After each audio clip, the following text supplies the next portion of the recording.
Ngày khai trường tại thành Torino thứ hai ngày 17. Hôm nay là ngày khai trường. Mấy tháng hè đã thoáng qua như giấc mộng.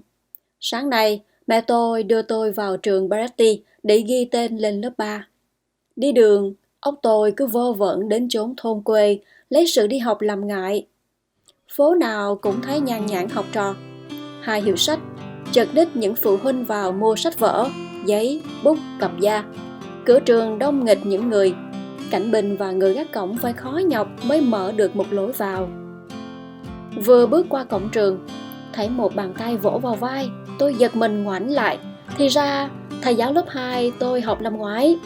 Mái tóc đỏ hoe vẫn để rối, nét mặt vẫn tươi. Thầy bảo tôi: Enrico ơi, thầy trò ta từ nay chia tay nhau nhỉ? Điều ấy tôi đã nghĩ đến. Này thầy tôi lại nhắc, khiến tôi thêm chạnh lòng. Mẹ tôi và tôi phải chen chúc mãi mới vào được trong trường. Các ông, các bà sang trọng, các bà thường dân, thợ thuyền, sĩ quan, các cụ già, những đầy tớ, ai nấy đều một tay dắt trẻ, một tay cấp gói, đứng chật phòng trú chân và ở trên thang gác, cảnh tượng rất là náo nhiệt. Hôm nay là được trông thấy 7 phòng học ở tầng dưới là nơi ròng rã 3 năm trường. Ngày nào tôi cũng lui tới, lòng tôi sung sướng vô cùng. Trên thềm, các cô giáo đi lại tới tấp.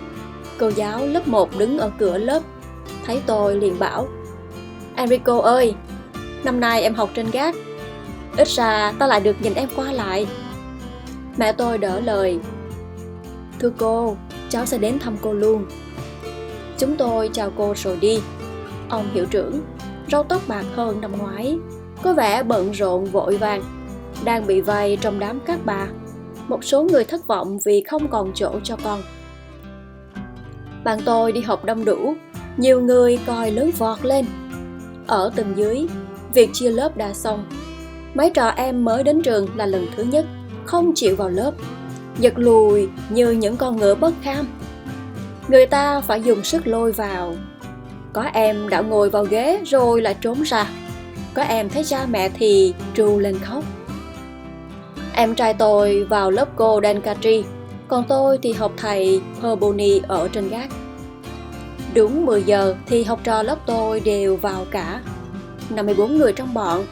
Tôi nhận mãi mới thấy 15 hay 16 bạn lớp cũ. Trông thấy tôi, anh De Rossi, người học trò bao giờ cũng chiếm phần thưởng thứ nhất, liền ra hiệu mừng rỡ. So với rừng rậm và non xanh là những nơi tôi đã qua chơi mấy tuần lễ trước, thì trường học coi bé nhỏ và buồn tên. Hết nhớ cảnh lại nhớ người. Tôi nhớ thầy cũ tôi ở lớp 2, một ông thầy khoan từ và vui vẻ.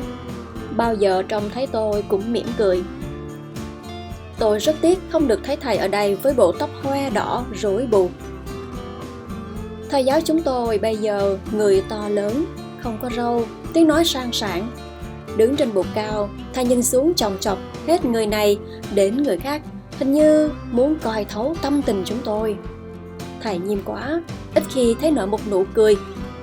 Tôi nghĩ bụng, Hôm nay mới là ngày đầu, còn 10 tháng nữa mới nghỉ hè. Trong 10 tháng sẽ có biết bao nhiêu là việc làm, bao nhiêu là bài làm và bao nhiêu là sự khó nhọc đang chờ ta.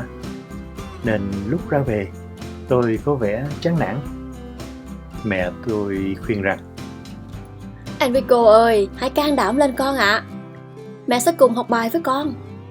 Tôi yên tâm theo mẹ tôi về nhà, nhưng lòng vẫn nhớ tiếc một ông thầy vui tính và hiền từ.